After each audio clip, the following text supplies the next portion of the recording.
A young man has been severely beaten and a dozen other students injured after Indonesian security forces opened fire on a university rally in the Papuan capital Jayapura. Months of fresh demonstrations have gripped the region, with thousands of Indigenous West Papuans renewing calls for an independence referendum amid a deadly crackdown in the Indonesian-ruled province.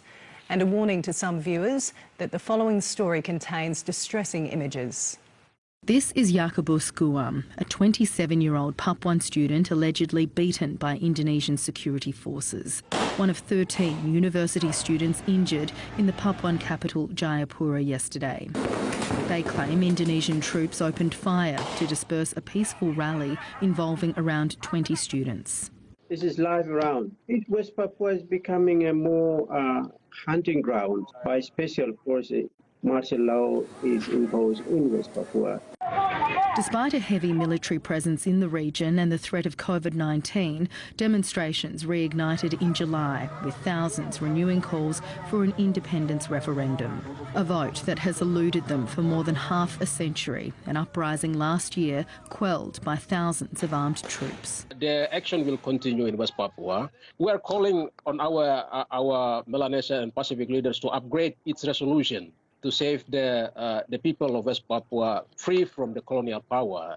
It's estimated up to 70,000 people have been displaced and 250 people killed in the past 2 years of violence.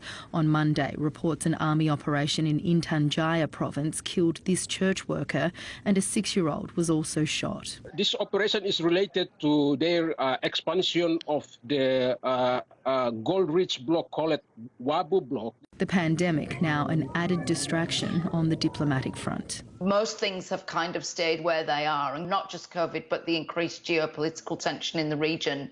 Maybe treading water is as good as could be hoped for in the circumstances. West Papuan refugees who fled to PNG in the 1970s still hold out hope their homeland will one day be safe for them to return. West Papua must be independent, and that is our dream. SBS News contacted the Indonesian embassy in Canberra and consulate in Sydney, but did not receive a response. Virginia Langeberg, SBS World News.